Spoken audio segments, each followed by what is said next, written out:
pero seguir batallando, cuidado, y salta para el toque. ¡Sí! ¿Qué pasa acá? La potestad viene a hacer pantalón encima del otro.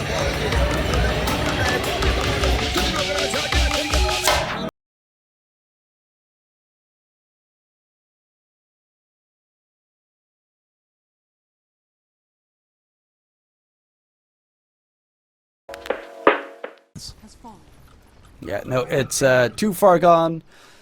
We're not actually technically in the late game, but because TA, 2K, and the guys are that farmed, I would definitely say that they're late. I mean, TA's 6-slotted. He's close to being done. That's how fat he is. Another catch onto Whisper. It's the Doom target they need. Jump back, see small double force stuff keeps him alive for a little bit longer, but in response, can he get anything done? It's Pakas charging in from behind, he's trying to man fight up against Amar. The BKB keeps him alive for a little bit longer. Amar is still not dead. Force stuff to the high ground. Dodge and weave, baby. Dodge and weave.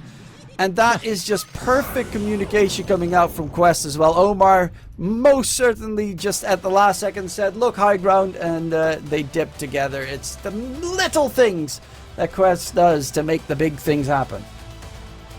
Just get a little bit of the classic Amar all chat, as he's being called ATM by Pakas. Probably in good spirit, but my god, these guys, the fact that, like, the scariest teams to me are the teams that no matter the draft, no matter how the early game goes, they know what to do, they know what timings to play for, and they will push back. Like, they know exactly what they need. They know how to approach the game. It's like, okay, we want to farm like 10, 15 minutes, have Noob make some plays once we have to fight. Because I would prefer to play the EG and win with no matter what, that always know what to do. Quest, my god. These guys look insane. There were even moments where Noob was struggling in the early mid-game. He had some catches that tended out to turn kind of horrible. After that, he just went to farming. Their entire team went to farming. They ignored EEG completely, and when they wanted to go, they went. And they went hard. Like, he had so many clutch catches on the Tiny. Then Amar comes in with the Doom instantly on Whisper to make sure the Roar doesn't get thrown out.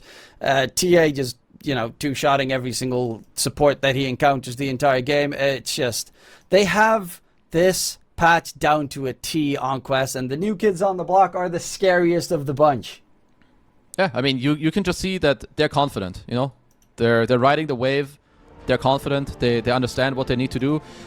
I hope that EG can use this tournament kind of like what happened to Liquid in Dream League. They did really badly there, then they're like, okay, we need to learn from this and this, and now they're showing up again. I think for EG in the future, like moving into Riyadh and TI, that I hope that this tournament doesn't destroy them, because they look disorganized, and I know it's hard when you're losing a lot. I don't know what their score is now, like 1-11 perhaps.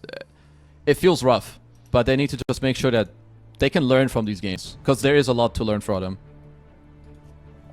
Yeah, it's well, it's definitely the end for EG. I mean, technically speaking, they would still, I think, have a possibility here if they win. They've probably got like 2 more series to play.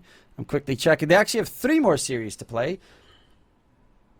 Or, oh no, wait, 2 more series, because the Quest is not counted on, you know, Liquipedia just yet. So they have 2 more series to play that could put them at 5. Yeah, then they need to hope that 9 Pandas, LGD, and Nouns don't win a single game. That's not going to happen. So yeah, pretty much impossible. EG are eliminated. Yeah, it's yeah, it's just hard. That's why I just hope that they can really like use this and move forward, because sometimes tournaments like this can kind of just destroy teams, like, or some of the confidence. So they'll just have to make sure that they can stay afloat. They have a good support staff, they have a great coach. I'm sure they can, you know, need to help each other to build it back up. But yeah, I'll just continue to talk about Quest, because these guys, I knew they were good, but I didn't expect them to just like kind of ruffle stomp their entire way through everyone. Yeah, they went kind of ham, and the question is, of course, can they keep that up in the playoffs, because that's where the scary part really does continue.